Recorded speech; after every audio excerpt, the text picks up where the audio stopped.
there of these, of course, these are shots that we are bringing you of some exercises that was carried out by Akraman, which are file shots. We can't show you what has happened in real, but this is what it looks like. Drills that were carried out. In fact, fighter jets that included Rafale, Su-30s have taken to the skies at night, carrying out air sorties as part of area dominance operations. Visuals very clearly from what we hear shows these war machines that hovered in the full skies in full combat mode. In fact, a chilling reminder at this point to India's enemies that we are ready and round the clock. Day or night, bring it on. The IAF may call this a routine drill for sure, but the timing, of course, says otherwise. This is a signal, a message, and indeed a flex. And INS Surat, a visual that in fact came in just a day ago. The Indian Navy's latest indigenous guided missile destroyer that successfully carried out precision strikes on a skimming target, one that flies low over the water to evade any radar detection. This basically means that the Navy is now prepared to work in a network coordinated battle environment. This is a massive boost to India's firepower, its indigenous defense capabilities, with all our three verticals of the forces coming together and gearing up with these security drills. We are, of course, showing that we are ready. India isn't waiting to react. It's already moving diplomatically, militarily, and with unmistakable intent. Now let me take you through our high-level meetings, back-to-back meetings that were held by top officials led by Home Minister Amit Shah, who held a meeting on the Indus Water Treaty specifically, where he's clearly sent out a message that not a drop of water will be given to Pakistan. This comes just days after India has suspended the water-sharing pact with Pakistan in the aftermath of the Pahalgam terror attacks. External Affairs Minister S. Jaishankar and Jal Shakti Minister C.R. Patil were present at that meeting, where Amit Shah discussed the future course of action on how to deal with the Indus Water Treaty of 1960 with Pakistan. Remember, Pakistan's Defence Minister has said anything to do with Indus Water Treaty, if you cut off water supply to Pakistan, this will mean war. Sources say that the Indian government will now increase the storage capacity of the Indian dams using some modern technology. Silt removal, flushing operations will be conducted to maximize water retention on our side. This decision will be officially conveyed to the World Bank, which brokers the Indus Water Treaty. Remember, India has formally notified Pakistan of its move as well, citing violations of its treaty terms.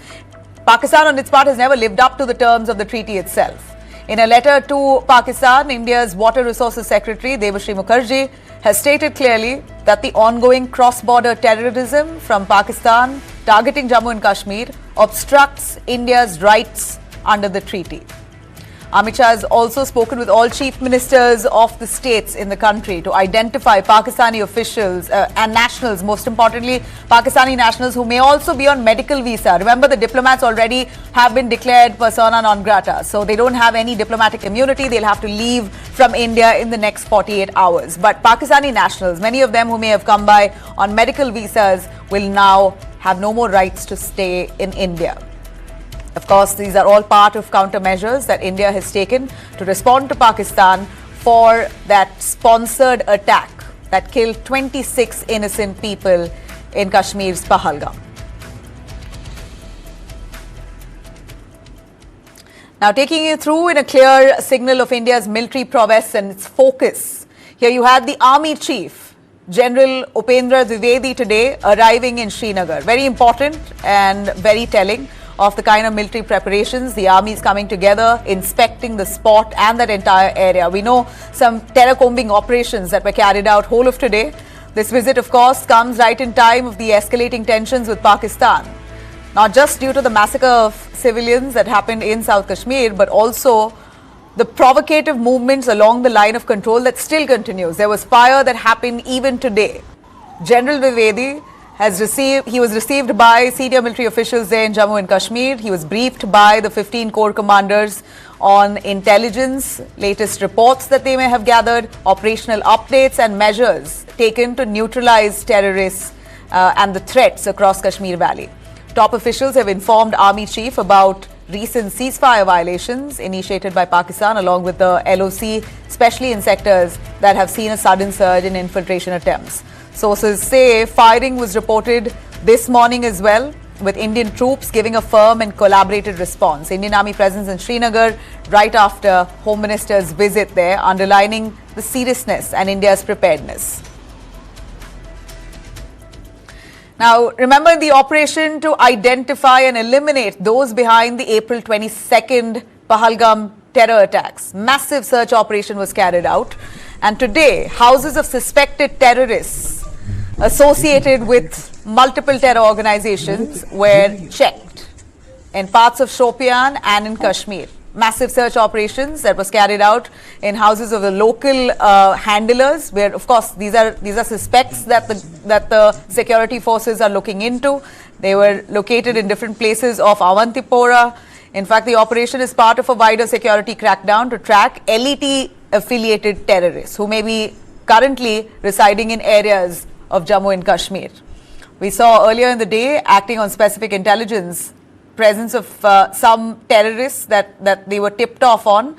A joint search operation was launched by the Indian Army and the Jammu and Kashmir police, where they in fact managed to detain Altaf Lali, who was killed in an encounter as well. These are images of Altaf Lali, an LET handler. We hear his house was blown up and he was killed. This is the information that we've got. Those are visuals of the searches that was carried out by our commanders. This is a terror search operation, a terror combing operation that's now being launched by the Indian Army. Post the Pahalgam attacks, yes, but this is of course a bid to show that there is zero tolerance. Well, that's the image I was waiting for, where we saw the house being blown up. Altaf Lali's house was blown up.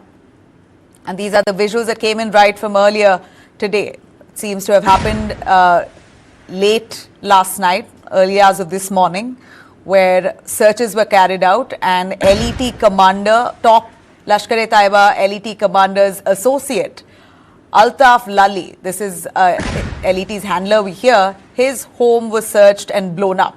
And there are reports that suggest that he was killed. He was present and he was killed. Meanwhile, high alert at the India-Pakistan border in Jaisalmer. IGBSF Jodhpur range along with DIG Yogendra Singh Rathore visited the Indo-Pak border. During the visit, officials reviewed the preparedness along the borders. They also met with Jawans at the zero line, boosting their morale.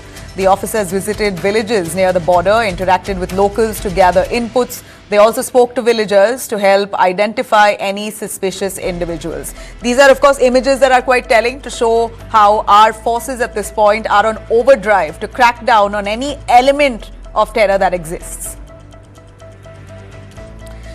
And now you have Pakistan's response. After all that India has said about disassociating with Pakistan, Pakistan comes back to say it wasn't me. Pakistan now warning that if this tension with India escalates, first of all, it's dangerous. Remember that this could turn into a nuclear standoff. This is what he says to the world media. He's spoken to multiple channels. Defense Minister has, in fact, given interviews to multiple channels in UK, in US, where he says this can be really deadly. It can prove costly. First of all, he claims that this is not Pakistan who's behind the attack, blaming India, saying it could be an internal hand. It's not us, at least. Tensions, of course, rising now after India pulled the plug on Indus Water Treaty. Pakistan's defense minister now appealing to the international community, stating that India-Pakistan conflict could escalate into a nuclear standoff. Here's what he said. And I think the world community must pay some attention to this very, very dangerous dispute and the standoff in the subcontinent, which can flare up, God forbid, into a nuclear confrontation also, because both the countries are nuclear powers. Now, Pakistan's defense minister, the man you just heard, Khwaja Asif, has made this startling confession on TV to the Sky News channel in United Kingdom. It was shocking to hear Asif almost admitting that Pakistan has done the dirty work of grooming terror to help United States and United Kingdom in the past, almost admitting that they do that dirty job, that they do indulge in terror harboring. His response was, of course, revealing, attempting to deflect blame. He said that we did not carry out this terror attack on India. It was not us, but we are always blamed for it. And when the anchor asked him about harboring terror, he says, well, we've done this dirty work for years at the behest of the United States and the United Kingdom, and we are bearing the brunt of it. That's what he said, in almost a sign of admission. You do admit, sir, that Pakistan has had a long history of backing and supporting and training and funding these terrorist organizations. Well, we have been doing this dirty work for the United States for about 3 decades, and West, including Britain. You do admit, sir, that Pakistan has had a long history of backing and supporting and training and funding these terrorist organizations. Well, we have been doing this dirty work for the United States for about 3 decades, and West, including Britain. Now, in that prolonged interview, he goes on to say Pakistan is at this point bearing the brunt of it. Of course, it was a mistake.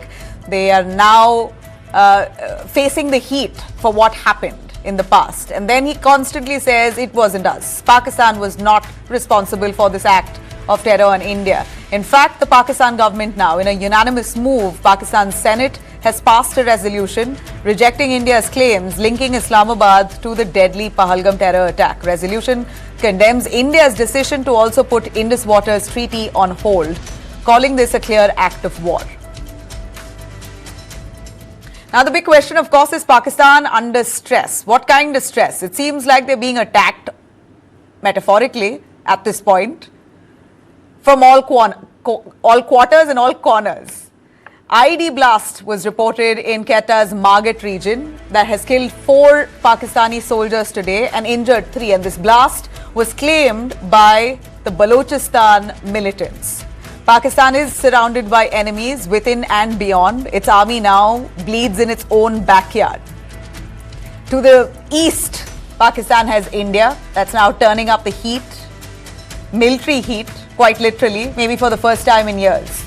To the south, they are facing exactly that, the Baloch army, rebels who want freedom and are fighting Pakistan, blaming Pakistan of trying to suck in their resources and draining them dry.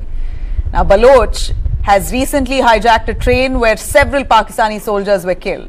This is a threat that looms on Pakistan from the south, and to the west, Taliban, a shadow that now looms larger by the day. They've not been very cordial with Pakistan. It seems like Taliban is tightening the noose around Pakistan to the west. And now from the north, the biggest blow is India pulling the plug on Indus Water Treaty. The water that comes in from that side, India has now put a cap. Pakistan running out of options clearly at this point, might just run out of water too very soon.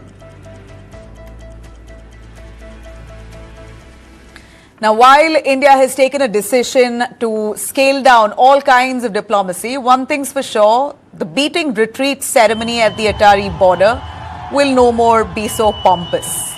The border security forces say that symbolic handshake between Indian and Pakistani commanders has been suspended for now. The gates which usually opened up, that's 5 shots there, which earlier opened up on both sides of the borders. You had commanders there come forward, shake hands.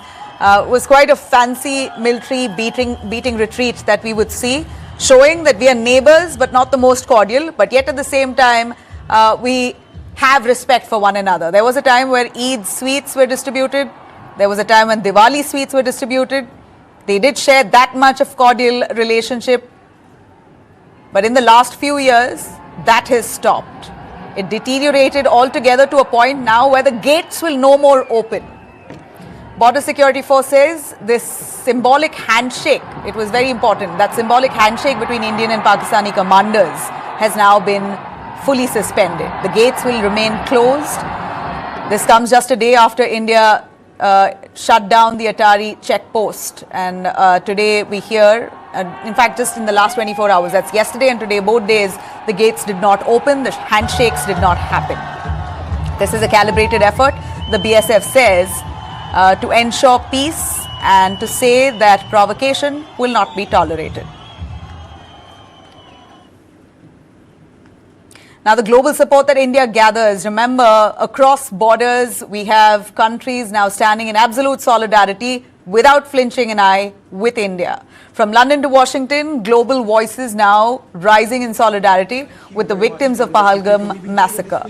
Inside the British Parliament, MP Tanmanjeet Singh and Bob Blackman strongly condemned what they call this cowardly terrorist attack on Indian tourists. In fact, the British lawmakers stood united in grief, sending out a message that they stand shoulder to shoulder with India.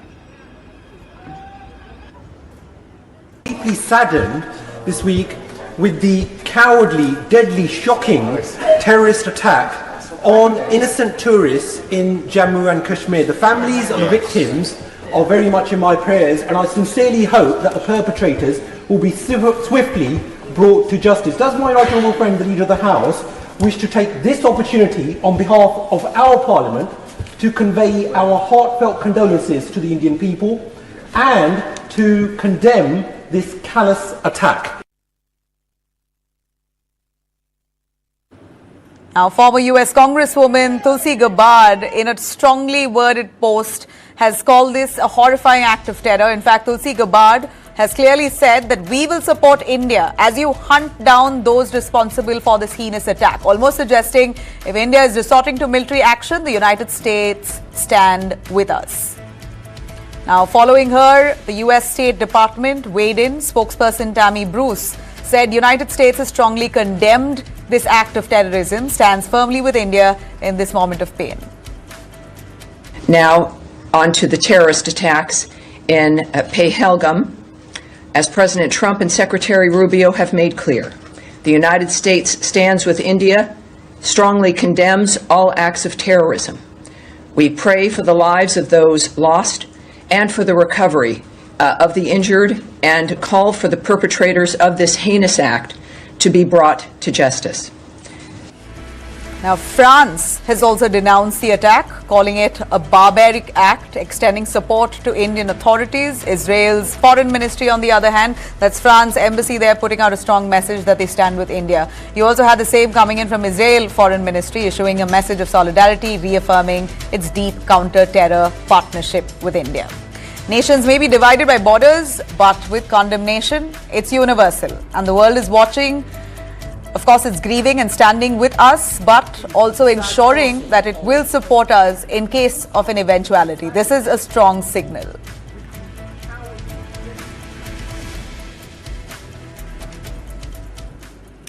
Now, across the country, this grief is now turning into defiance. People have come together, strongly condemning what has happened. And when I say people, I mean every kind, every caste, every religion, every state, every party.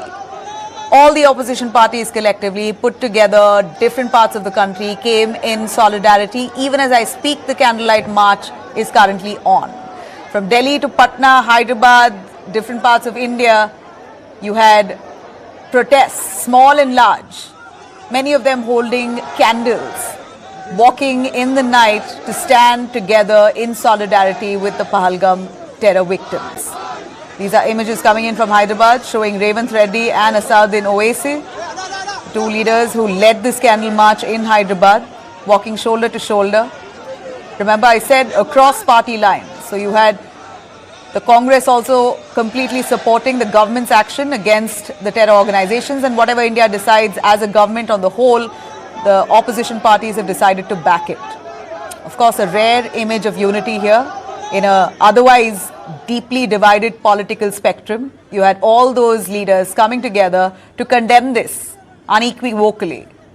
In Patna, you had Tejasvi Yadav leading a silent march with folded hands and a heavy heart. Rahul Gandhi, like I said, joining citizens in Delhi with his candlelit march, standing in somber silence at the India Gate. Remember, these are not just photo ops. This is a message for sure that India is hurting. It's terribly hurting. But this will not break India. And that is for sure. No matter what, who we vote for, we will stand together in this face of terror. That terror cannot fracture the soul of India. Ordinary citizens, school students, veterans, activists, all holding up candles there who joined in these protests, all united by one truth, that violence against the innocents is a crime against humanity. Of course, it's all about the pain that's brought people together and a promise of justice. This is almost a signal also going out to the Indian government that we want justice and we want to avenge the deaths of 26 innocents. A meeting yesterday with the government, and the united opposition condemned this action and said that we are there to support whatever action the government wants to take. The idea behind what has happened is to divide society, is to make brother fight brother. And it is very important that every single Indian stands united, stands together, so that we can defeat what the terrorists were trying to do. देखिए हम लोग जो है पहलगाम में जो घटना हुई है इसको लेकर हम लोग जो जिनकी मृत्यु हुई है उनको श्रद्धांजलि देने के लिए जो है कैंडल मार्च निकाला है हमारे इंडिया के साथियों ने और हम लोग चाहते हैं पूरा देश आतंकवाद के खिलाफ है कार्रवाई होनी चाहिए। कल के सर्वदलीय बैठक में भी हम सब लोगों ने सरकार को सहयोग देने की बात कही है कि कठोर कार्रवाई होनी चाहिए आतंकवाद के विरोध इनको जड़ से उखाड़ के फेंकना है। हम उनकी इस वहशियाना हरकत की मजम्मत करते हैं और हम कभी भी उनको दीन इस्लाम का सहारा लेकर मासूम लोगों को कत्ल करने की इजाजत नहीं दे सकते। हम कभी भी इस बात को बर्दाश्त नहीं कर सकते कि बाहर की ताकतें आकर हमारे हमवतनों की जानों को लें, इसलिए उनकी मजम्मत करें। Now, while you saw protests, you also had people of a certain religion protesting, Muslims. Of course, there seems to be deep-seated distrust at this point after what happened, where terrorists literally questioned people of their identity before gunning them down. Muslims across India coming together to say enough is enough. You cannot, you will not represent us. Across India, Muslims came in prayer and protested, came united in grief and defiance of terror. From Lucknow to Siliguri, Ajmer to Surat, Hyderabad, Muslims there wore black bands. Became a silent but powerful statement indeed, a symbol of solidarity with the victims of Pahalgam terror attack. We saw in Lucknow, Maulana Fazal Mane, Rahmani leading the prayers there, tying black bands as a mark of mourning. And these black bands were worn by Muslims largely across different parts of India. It was a sign to show that they don't stand with this. In Surat, worshippers wore black bands during their Friday prayers, Friday namaz, quite yet resolute gesture of unity. In Siliguri, arms bore black ribbons, again carrying a message that echoed far beyond prayer halls. It was Friday namaz today, so this was their way to come forward as they stepped out for prayers. They also showed to the cameras their black bands to say and very strongly condemn what happened. In Hyderabad, the AIMIM chief, Asauddin Owaisi, who originally gave that call to wear black bands, he himself was seen distributing black bands there to say, we Indians must not be divided. It's the ploy of the enemy to break us. We should stand together. We condemn this violence. We condemn this terror.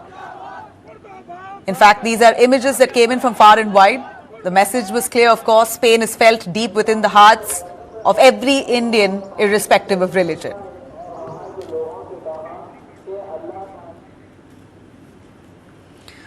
Well, now, despite the recent tragedy in Pahalgam, scenes from Gulmarg tell a different story. Of course, there's a desperation for Kashmir, Srinagar to come back to normalcy. Remember why this is important? Because this is a holiday season. Huge number of tourists there who show up during the holiday season, and this is literally Kashmir's bread and butter. Large amounts that come in through tourism is what goes into feeding the population there. That's really the main economy. Now you have images that showed people coming to enjoy their holidays and continued their holidays, showing that kind of resilience within Indians. Local business owners and guides making a heartfelt appeal. We saw some images there showing lines at the gondola rides. If you could cut across to those images, there you have it. Images there that showed after what happened in Pahalgam. Of course, it shook the entire state and the country, but you had many tourists who still continued with your holiday. Their bookings continued. Many of them cancelled their bookings, but many of them also decided to stay. So these are images coming in from areas where gondola rides were being carried out. So the services were still provided, and it had full bookings. It had crowds that went on to lengths, and people there appealing, locals there appealing, asking tourists not to cancel their bookings as well. Some videos also went viral. One of them is this, where this man says, "Kashmir is safe, please do not cancel your trip. Our life depends on tourism. This is our livelihood." मैं सब भाइयों से यही कहना चाहता हूँ, इस time मैं गुलमर्ग में हूँ। आज 24 तारीख है, आज मैं गुलमर्ग में हूँ। आप देख सकते हैं कि गंडोला में कितनी भीड़ है यहाँ पे, कितनी भीड़ है गंडोला में। लगभग लाइन 1-2 किलोमीटर तक बनी हुई है वहाँ से। ये देखिए, मैं हिंदुस्तान के तमाम भाइयों से यही कहना चाहता हूँ कि जिसकी भी बुकिंग है कश्मीर घूमने की, वो आ सकता है, शौक से घूम सकता है, अच्छे से घूम सकता है। अस्सलामु अलैकुम। Well, that said, many areas, in fact all areas of Jammu and Kashmir at this point has heightened security. All the tourist spots from Gulmarg to Sonmarg, Pahalgam to Dal Lake, there is patrolling right now, increased checkpoints and rigorous security checks at all points. Now this is a bid to reassure travellers as well. If you are in Kashmir or going to, you have your bookings, then you could continue. This is a message where security forces are also saying that this is safe in a way by protecting people at this point, and locals also putting out these videos to say all is well, do not cancel. Even as fear lingers on, Kashmir of course trying its hardest not to let it take over the charm that otherwise prevails. Their message, of course, don't abandon us in this moment. Let your holidays be an act of solidarity. On that note, we're slipping into a short break. We're coming back on what kind of toll this has taken on many of the victims' families. Of course, many red flags being raised of the trauma that could prevail among the families of the victims and the rest of us who've seen this so close to us. Stay with us.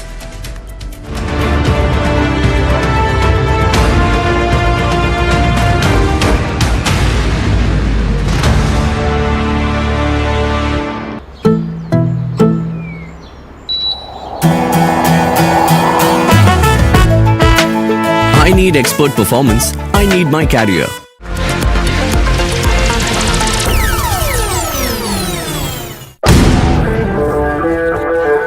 News9 Corporate Badminton Championships, in collaboration with Pullela Gopichand Badminton Foundation, is here for all of you to experience the passion and network.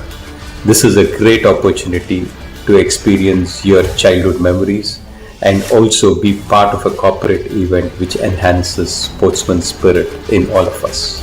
Wishing you all the best and hope to see you here.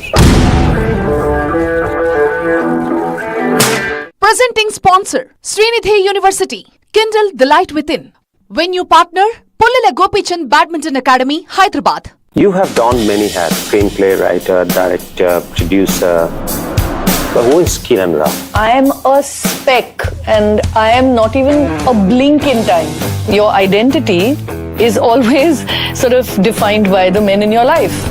The crux of this imbalance is the financial independence, that disparity in financial independence. I think marriage needs redefinition. You change your name, not just your last name. Women used to change their name. Would you ever sit back and think, am I on a springboard? Am I ready to take the next big leap? Work doesn't entirely define me. I mean, different days I'm the first and different days I'm the latter. If you're not doing the next big thing, then are you even relevant at all?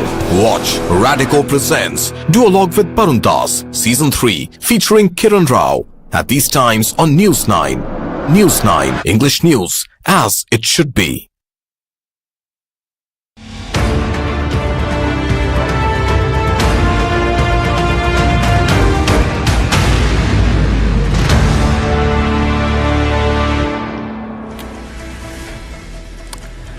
Welcome back. Well, the Pahalgam terror attack killed 26 innocents. Many of them were killed right in front of their sons, their wives, their mothers, their brothers, their sisters, their friends. It was a public spectacle, and it's a trauma that will never be erased. You had children who witnessed their parents being shot right on the head. That kind of trauma will continue, and unfortunately for them, you have the media now trying to get reactions, howling many of those victims and their victims' family members to try and get an understanding of what happened on the fateful day. I don't blame the media. We need to have testimonies, but what happens in the long run when we speak of trauma of an act like this? We have, of course, some images. If I could show you some images there. Let me cut across to some images that we have there of Bitan Adhikari. He was in fact killed right in front of his 3-year-old son. There you have it, a family image there of his 3-year-old son.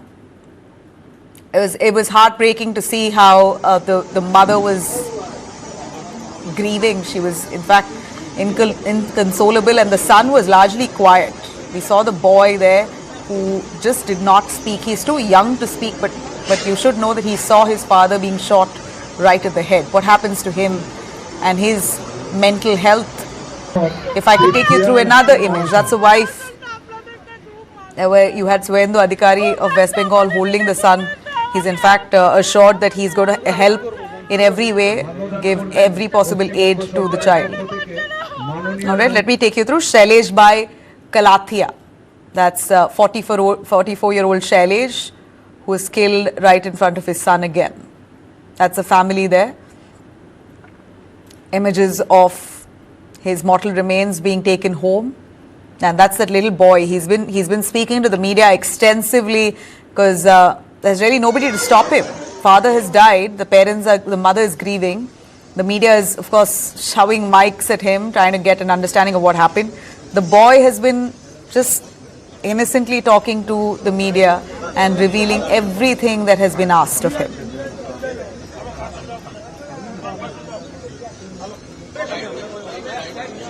हमने पहलगाम में 5 point देखे थे, उसमें जो mini Switzerland है सबसे top वाला था.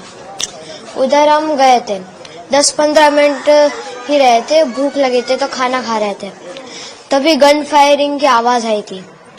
हमें लगा कुछ हुआ था. हमने पूछा भी वो रेस्टोरेंट वाले से कि क्या हुआ, उन्हें भी कुछ नहीं पता था. तो जब वो आतंकवादी ज्यादा गोली मारी है तब सबको पता चला कि टेररिस्ट घुसा है, तो हम छुप गए. उन लोगों ने ढूंढ लिया. हमको तो वो 2 दिखे थे, और एक ने आके बोला मुसलमान अलग हो जाओ और हिंदू अलग हो जाओ, जेंट्स खाली. और बाद में हिंदू के सारे जेंट्स को गोली से मार दिया. That young boy, I just breaks my heart to hear him. That's one of the medias he's spoken to of the many, of the hundreds maybe. That's Vinay Nerwal, a naval officer who very recently had married this young lady, and they had gone for a honeymoon, and she had to come back alone. And this image just breaks my heart. She spoke extensively during the funeral about how proud she is of her husband, how brave he was, and how because of him the country survives. It was just heartbreaking to see her.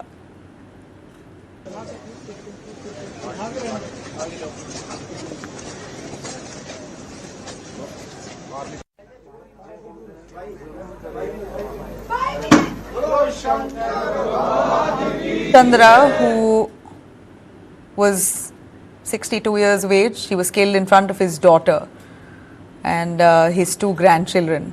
You know, I was supposed to speak to his daughter today, and I did try to convince her, but she was just not in a state of mind. She said initially she will and then backtracked, and I totally understand. I can only imagine what she's going through.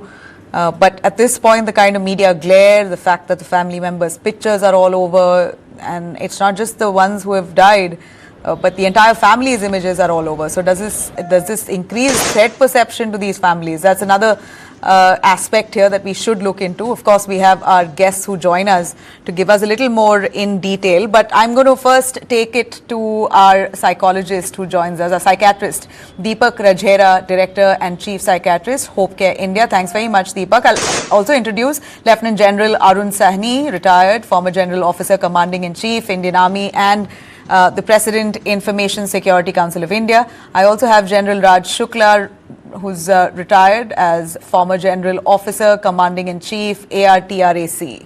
Thanks very much. I'll start with our psychiatrist, as I spoke extensively about the mental trauma and how this will remain.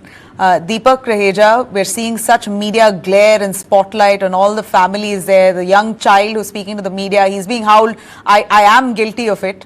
But at this point, how would you view this situation? In a case like this, in a situation like this, what kind of damage does this do? So essentially, as you say, it is heartbreaking and heart-wrenching for us. You can imagine the amplified effect it would have on the family. And to the 9-year-old who was talking, I think he's still in just a total state of denial. He's probably not even processing the trauma and the aftermath of the traumatic regression in development that he's probably likely to be subjected to the acute stress reaction and PTSD, to the chronic long drawn grief reaction. It can lead to nightmares. It can lead to a state of hyperarousal and a sympathetic stimulation. It can lead to panic disorders. For a young child like that, for the parent to be suddenly killed like this can lead to huge amount of developmental regression. So this is like the whole charged up situation, which possibly dichotomizes and prevents the families from even being able to process it. It is only after a few weeks when the reality will dawn, when the mourning will get to its peak, when the crowds will go away, when the media will go away, when this whole sense of being a martyr and having probably felt slain for the country, for a sense of altruism that possibly also draws on the family, that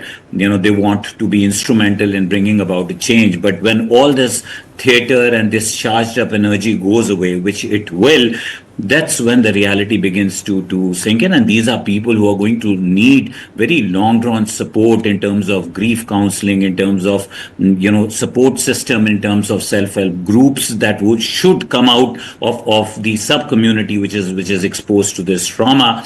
And obviously if medication is required. So these are people who are going to need very intensive mental health interventions in terms of being able to process the grief and trauma that they have been subjected to. If I could bring in General Arun Sahni's views on this. Sir, you may have been part of a battlefield or have been privy to stories coming in from families that have been torn from their loved ones. What does it really take for a family to survive a blow like this? Good evening, Nabila. Firstly, I think the medical symptoms were very well explained by the doctor. But may I put it, it's easier said than done. Yeah. I think grief is really personal as far as this is concerned.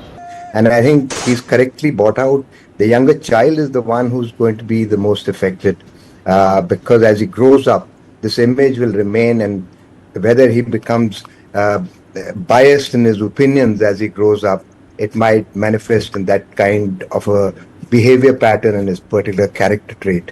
But more importantly, I would say, I think it's the close family, and that's the greatest strength in India, that you have our close relations, you have your brothers, sisters, you have your colleagues in front, and they support you.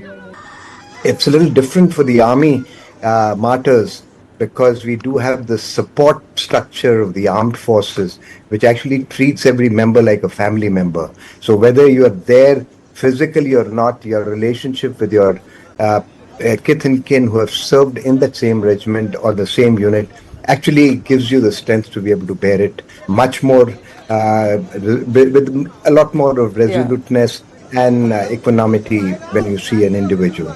But I think support structures of the family, of the relationships, sharing memories and interacting with fellow people who've been through the same kind of trauma will actually be a requirement. We saw that when we were in Sri Lanka, because we saw that not only because the situation was very different, whether it was with the people who were died in collateral damage, or you saw some of them who passed away, who were your colleagues, people who were serving with you. So I would say that what he has said, yes, but it's an uphill battle. It's a battle that they have to do. They have to live, and they have to overcome this grief. And I think the biggest strength would be that if they can, while collecting and sort of tackling the grief, they carry on and get busy in the routine of life and the mundane of life with the support of all those who are their close, loved and dear ones. I think that's how it should really pan out. You know, I'm not too sure, General Raj. I will come to you on India's preparedness on how we intend to respond to Pakistan. But would you want to share an anecdote of your experience on families, you know, being stolen of their joy, of their loved ones? This has happened way too many times. We know the number of soldiers who are taken away along our border areas. Here there are civilians. They don't even know what it means to part with a loved one. Soldiers' families are usually prepared, I'm assuming. I guess we can never be prepared. But when it happens to a civilian, what message would you tell the families? They're, of course, enraged, angry to a point that they want revenge. I heard family members say that we want nothing less than the head of the terrorist on the ground, on Indian soil. So, thank you for getting me on your show. Sorry, I clicked the wrong button. We can hear you and see you. And see me, all right. Yeah. So, I just want to say this, that it is extremely painful. It is heart-wrenching. Just add, and the family's trauma cannot be described. General Sahani and the psychologist gentleman, I think Dr. Raheja, they put it very well. One has seen it so many times. The Kaluchak incident, I think about 10, 12 years back, where the families of soldiers in Kaluchak in Jammu were hit, was something like this. So it is absolutely heart-wrenching. It is horrendous. Look at the sheer savagery. I'm told some honeymoons were converted into funerals. You've shown images of, fathers being shot dead in cold blood before their sons. So it is, how does one describe all this except to say that it is extremely painful. It is heart-wrenching. But I think the pain and anguish of Pahalgam must not dissipate in anger. We must do something very purposeful, and I can come to that when you pose that question to me. We'll come back to you. A quick word from our psychiatrist on the panel on how soon should intervention come. For a lot of people, I could say a lot of my elderly at home, for example, would not even believe in counseling. I'm saying this through experience of my own. They don't even believe in it. You have our older generation who says, just get running, get back to working, meet your friends, go out, just distract yourself. How important is clinical intervention in a case like this? So, actually, counseling necessarily does not mean going to a professional. It also means the community standing by you. It also means self-help groups coming out of this sub-community who support each other. It also means the support standing by you. It also means a meaningful continuum of the trauma and the hope that can be instilled, which doesn't need to be violent necessarily, like I want the head of the terrorist on the soil, but a meaningful continuum of how this could be culminated and maybe something that visibly positively comes out of it, which can be a huge resilience producing factor in the intrapsychic. How are people equipped? I mean, I would only imagine if I had to talk to someone who's lost their loved one in this attack, I have no idea what to say.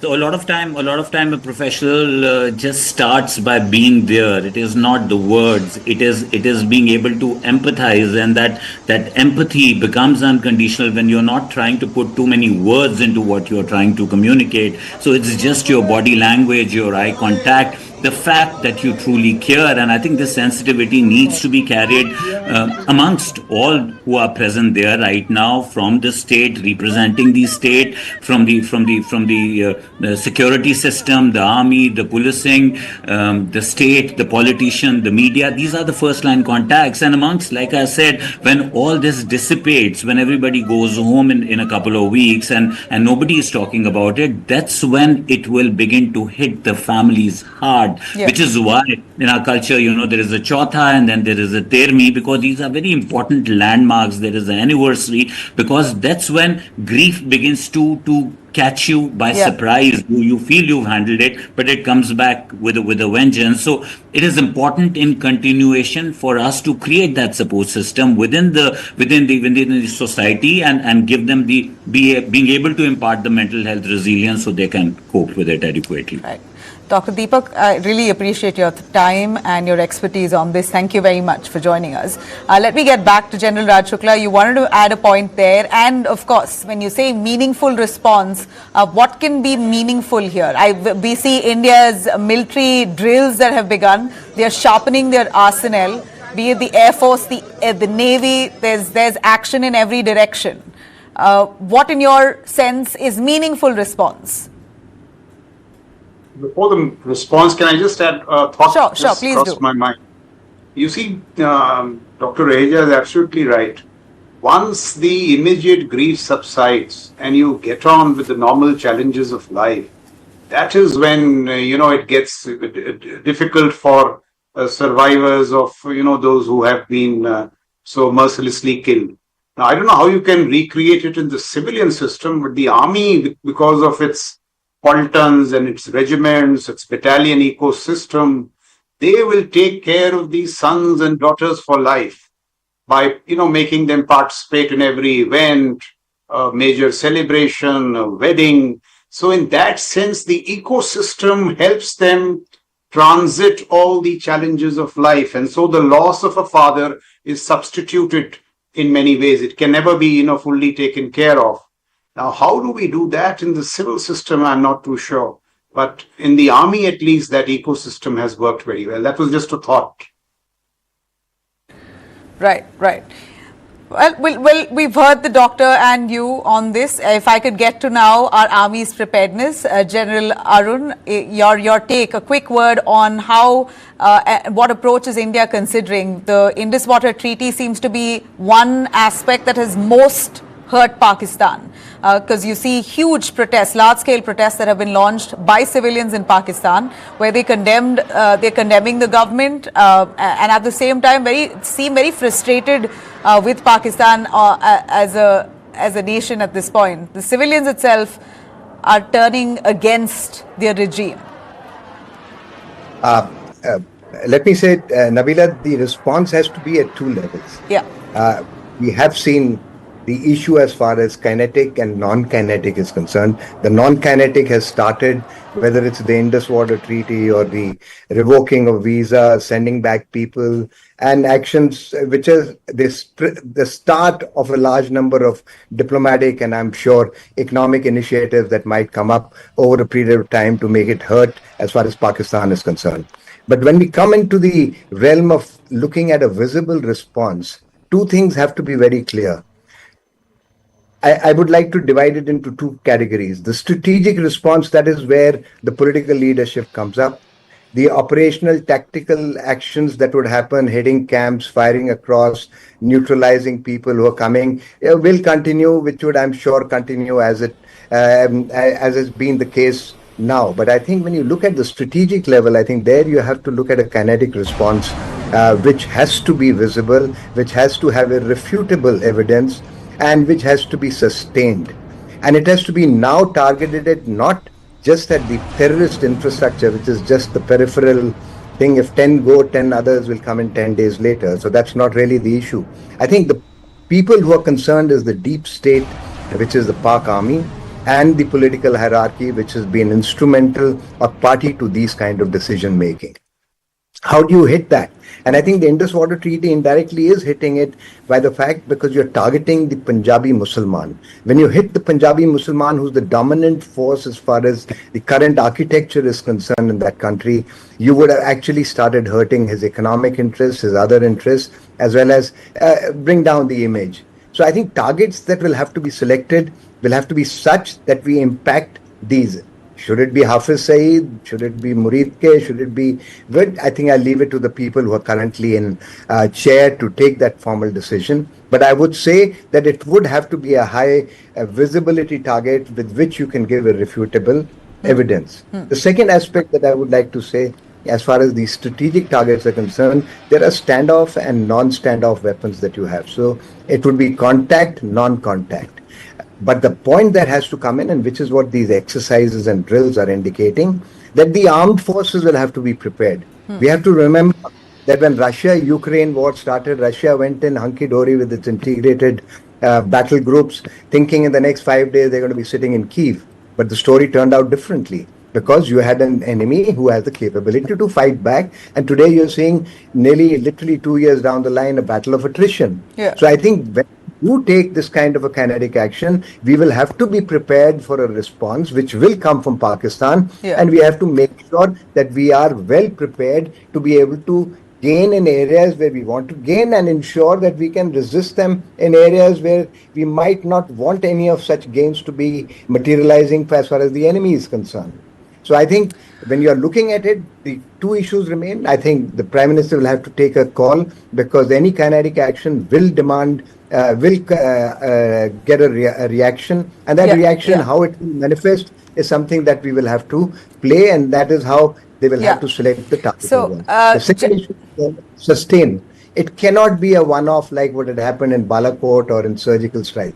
You do it, and now you keep hitting repeatedly till you want to give a lesson which will ensure that the sustained effort over the next year, 2 years, will ensure that we are not really looking at a visible political gain in this particular action, but are looking at bringing an end to this kind of structures. Constant conflict.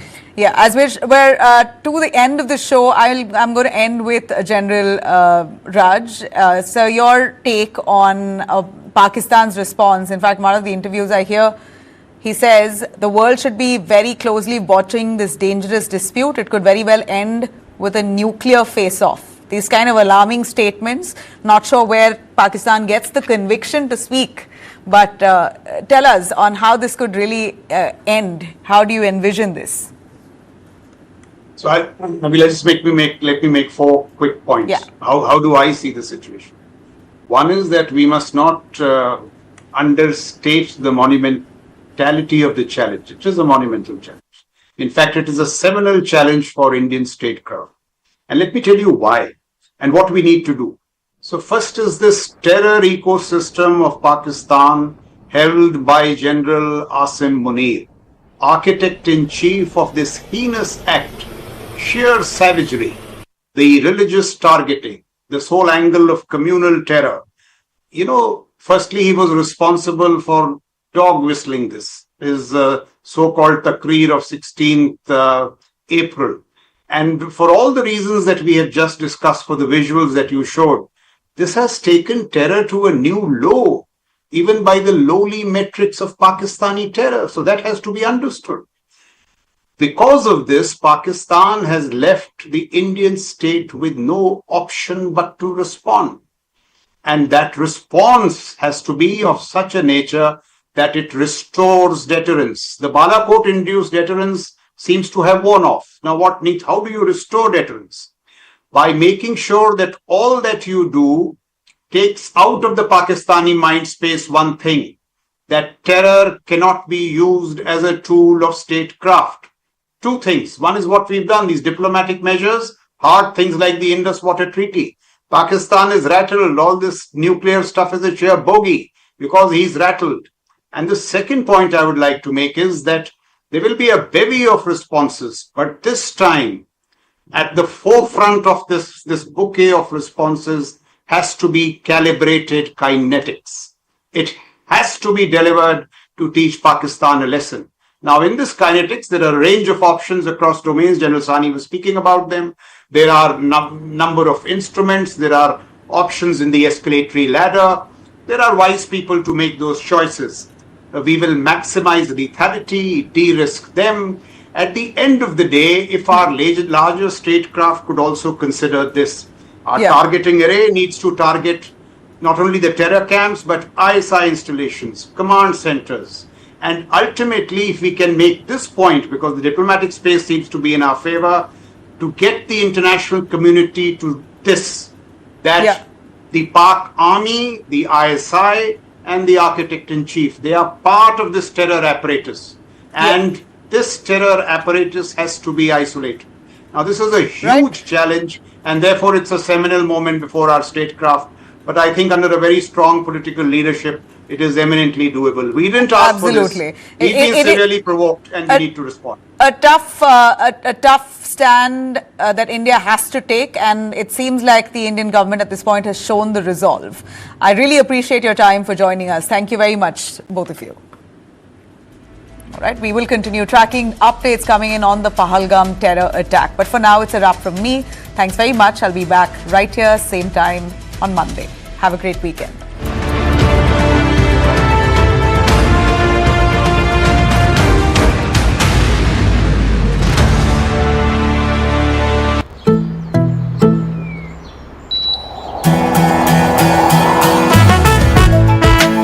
I need expert performance. I need my carrier.